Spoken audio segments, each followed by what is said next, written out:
हम कैसे हो, आप सब ठीक होंगे। तो आज यार मैंने बहुत ही सीरियस टॉपिक पे बात करने वाला हूँ। आप सबने देख ही लिया स्टार्टिंग में, मैस्टन वर्सेस एलविस यादव। तो यहाँ पे ये हुआ था इनका एक छोटी सी कंट्रोवर्सी के चक्कर में, और बेचारे मैस्टन को बेचारे को पीट रहे हो अकेले मिल के, वो भी एक गिद्धड़ों का झुंड लेके। बताओ, वो एक बेचारा अकेला है और तुम लोग पूरा झुंड लेके जा रहे हो उसको मारने के लिए। ये मतलब कोई बात बनती है। उसके बाद जब उसको वो बुलाता है कि चलो यहाँ पे आ, तो पब्लिक प्लेस में मिलते हैं, चलो होगा, छोटी छोटी बात होगी, हम सब बात बैठ के निपटा देंगे, कोई ज़्यादा बात भी नहीं होगी। लेकिन वो क्या, वो सीधा आता है और 4-5 साथ में 10-12 लोग थे, साथ में लेके आता है। अब सीधा उस पर हमला कर देता है, सीधा चपेट चपेट मारना शुरू कर देता है, मुक्का मार दिया, घुसन मार दिया, उधर उधर मार, उसके काफ़ी सारे चोट लग गई मुंह पे। और जो अगर वो मारने की कोशिश कर रहा था, वो 2-3 जनों ने उसको पकड़ लिया। अब फिर भी उसने हाथों पाई में कम से कम उसके मुंह पे नाखून नूखून मार दिया। अब मारने के बाद वो मेरा इधर लग गया, मेरे उधर लग गया। अब तेरे तो लग गया, तब तू तो आपने साथी भी लाया साथ में, उन्होंने तुझे बचा भी लिया। लेकिन अगर 1v1 करता तो शायद तेरे लिए ज़्यादा चोट भी लग जाती। लेकिन मेन चीज़ ये है कि आज के टाइम पे पैसा है तो पैसे के साथ सब कुछ है। हाँ, कोई भी आजकल कोई यहाँ पे आके पैसा है तो पैसे के दबाव पे केस दबा सकता है, केस बदल भी सकता है। यहाँ पे मैस्टन में केस भी किया और केस भी पूरा दबा दिया गया, और यहाँ पे कुछ भी नहीं हो सका। चाह के भी वो बेचारा कुछ नहीं कर पा रहा है। लेकिन हाँ, आज अगर तुम उसको सपोर्ट करोगे, सपोर्ट करने के बाद अगर तुम आगे बढ़ाओगे तो वो बेचारा को जस्टिस मिल जाएगा। लेकिन अगर नहीं मिलेगा जस्टिस, क्योंकि उस टाइम पे जब उसने पार्स ऑफिशियल को भी जस्टिस दिलवाया था, काफ़ी टाइम तक मतलब उसने मदद करी थी।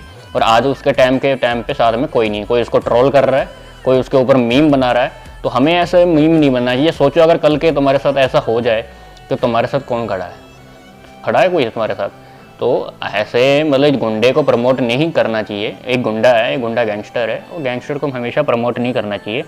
और जो गलत, बहुत ही ज़्यादा गलत वे में ले गया एलविस यादव, और नहीं इतना गलत वे में लेना चाहिए था। यहाँ पे तो चलो ऑनलाइन तो चलो चल रहा था इनका, लेकिन मैस्टन को मारना इतना गलत, तो बहुत गलत काम होता है। लेकिन ये मैं गिद्धड़ों का झुंड मानता हूँ, ये शेरों का झुंड नहीं है, ये गिद्धड़ों का झुंड है। ये गिद्धड़ों के जैसे आना और 2-3 जनों को बोलना पकड़ने के लिए, और वो खुद मारने के लिए, मतलब एक अकेले को घेर के मारने के लिए गलत बात है ना। फिर भी वो बेचारा डरा नहीं, मतलब मान गया कि चलो वीडियो बना, मतलब कि आ जाओ मिल के बात करते हैं। और क्यों होता तो बात भी नहीं करता है इनसे मिलने के, वो सोचते चल छोटी सी बात है, छोटा करते हैं निपटा के। अब जब वो इतना सब कुछ हो गया, अब तुम लोग जब बोल रहे उसको वीडियो बना के बोल रहे कि सॉरी मांगा, वो बोलता कि मैं सॉरी नहीं मांगूंगा, मरने से मर जाऊंगा लेकिन सॉरी नहीं मांगूंगा। तो शेर मारने लगता है। वो दूसरा बंदा बोलता है, प्यार से बोलता है कि थोड़ा सॉरी बोल दे, तू कि सॉरी बोल दे, उसको प्यार से मनाने की कोशिश करता है। वीडियो बना रहे होते हैं लोग, तो मैस्टन बोलता है मैं मर जाऊंगा लेकिन मैं सॉरी नहीं बोलूँगा, मेरी गलती नहीं कोई, मैं सॉरी क्यों बोलूँ? भाई सही बात है, गलती उसकी कोई नहीं थी, वो सॉरी नहीं बोल सकता था। और आपको अभी पूरी वीडियो देखनी है उसने क्या, जब मारपीट होने के बाद जब उसने क्या रिप्लाई दिया, मैं आपको वो वीडियो अभी इसमें लगा दूंगा, आप वीडियो देख लेना। हाँ, ज़्यादा वो मत करना, स्पैम मत करना, खाली मैं वीडियो लगा दूंगा। और ज़्यादा थरेट भी कमेंट मत करना ज़्यादा, और मतलब ऐसे तुम्हें बता देता हूँ वीडियो और दिखा देता हूँ तुम्हें। और उसके बाद जो मैं तुम्हें वीडियो दिखा देता हूँ, जो उसके बाद हुआ वो तो मैंने देखा, जो मैंने देख के मैं हैरान हो गया। मैंने कहा यार एलविस यादव भी ऐसा कर रहा है। वो एक गुंडा गैंगस्टर तो है ही था, वो तो चलो मैंने शुरू से ही माना था, चलो एक पब्लिसिटी थी उसकी, कि वो ज़्यादा वो कर रहा था, नेम फेम ज़्यादा कर रहा था, चलो चलने दो उसको, कोई दिक्कत नहीं है। वो एक टाइम पे बिग पॉइंट पे हमने ही ज़्यादा उसको टीआरपी दिलवाई और हमने ही ऊपर पहुँचाया, और बाद में पब्लिक को ही नुकसान कर रहा है। हिंदू नाम पे वो किसी और को भी गलत भड़का के उनको, पब्लिक को अपने अंदर करके गलत वे में भड़काया था। और आज के टाइम में तुम्हें वीडियो दिखाता हूं। तो मैंने आज ये तो देख लिया, अगर आपके पास पैसा हो तो आप एफआईआर भी बदल सकते हो, और इस चीज़ को प्रूव करूंगा। पर उससे पहले लड़ाई किस बारे में हुई, क्यों हुई, हम इस बारे में बात नहीं करेंगे। मैं सीधा पॉइंट पे बढ़ता हूँ। एलविस ने जो लोकेशन दी थी वो उसके घर की लोकेशन थी, या फिर किसी के तो घर की लोकेशन थी, और मेरा इंस्टिंक्ट बोला कि मुझे उसे अपने लोकेशन पर बुलाना चाहिए, जो एक पब्लिक लोकेशन है। अब मेरे को यही था भाई, जो भी गलत फहमी है डिबेट से सॉल्व करो। अगर आपको लगता है आप सही हो तो आप डिबेट करो, मेरे को लगता है मैं सही हूँ, मैं डिबेट करूँगा। तो कुल मिला के शब्दों से ही जीतना था इस चीज़ को, और मैंने पूरी तैयारी की थी। मैंने वहाँ पे सोफ़ा वूफा सब लगाया था कि जब एलविस भाई आएंगे तो वहाँ बगल में बैठेंगे, ये वो प्लान ठिकाना। लेकिन जैसे ही वो आए, एक तो अटैक करना शुरू कर दिया, ऊपर से बहुत सारे बंदों के साथ आए। ऊपर से ये भी नहीं था कि 1-on-1 फाइट हो, उसके साथ उसके कुछ बंदे थे, वो भी मदद कर रहे थे उसकी। इस तरीके से मदद कर रहे थे कि मैं कुछ कर ही नहीं पा रहा था, क्योंकि मेरे को 2-3 लोगों ने पकड़ लिया था अगल बगल से।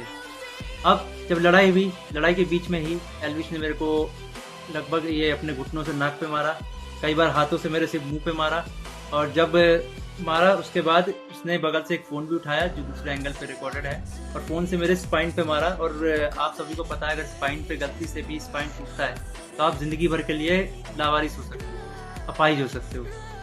तो उसके बावजूद उसने मारा, और उसके बाद उसने क्या किया, जान से मारने की धमकी भी दे दी। अब जान से मारने की धमकी 1-2 बार नहीं दी, मल्टीपल टाइम्स दी, कम से कम जितना मुझे पता है 3 बार तो दी ही थी उसने धमकी जान से मारने की, और ऑफ कैमरा भी उसने कई बार जान से मारने की धमकी दी। अब ये सब होने के बाद जब लड़ाई वड़ाई ख़त्म हो गई तो उसके बाद वो वापस जा रहे थे, तो वो जो बंदे लाया था उनमें से कुछ बंदे मेरे को मतलब होता ना एक प्यार से धमकाने वाला सीन कि भाई सॉरी बोल दे, क्यों नहीं ले रहा पंगे ये वो। भाई मैं तो अपने चीज़ों पे अटल था, मैंने बोला मैं सॉरी तो नहीं बोलूँगा क्योंकि मैंने गलती तो की नहीं। उसके बाद एल्विश ने भी थोड़ा ट्राई किया था सॉरी बुलवाने के लिए, लेकिन मैंने उसको भी सॉरी नहीं बोला। और ये सब जब हुआ तो शुरू में मेरे को लगा मेरे को सिर्फ यहाँ चोट आई है, क्योंकि मेरे को कहीं पे भी दर्द फील नहीं हो रहा था। तो मेरे को शुरू में सिर्फ यहाँ चोट आई।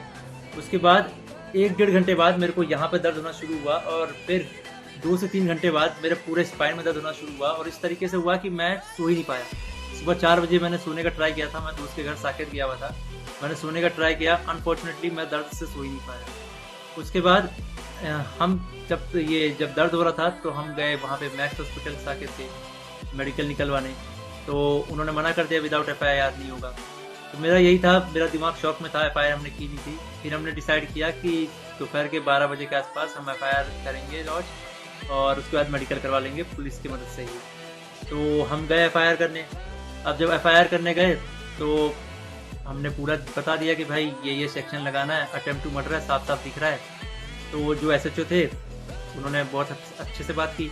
उसके बाद SHO अपने इंस्पेक्टर के फ़ोन में कॉल करते हैं, बोलते हैं कि पूरा इसको ना पब्लिक मत करना, गुप्त तरीके से रखना, हम लोग गुप्त तरीके से लड़ेंगे। मेरे को तभी डाउट था कि FIR को दबाने की कोशिश की जाएगी, और वही हुआ। अभी मैंने एक आर्टिकल पढ़ा जिसमें एल्विश के ऊपर एक भी वो सेक्शन नहीं लगा जो मैंने FIR में लिखवाई थी। अटेम्प्ट टू मर्डर का एक भी सेक्शन नहीं है उसमें। तो कुल मिला के मैं क्या समझूं, अगर आपके पास पैसा हो तो आप FIR भी बदल सकते हो।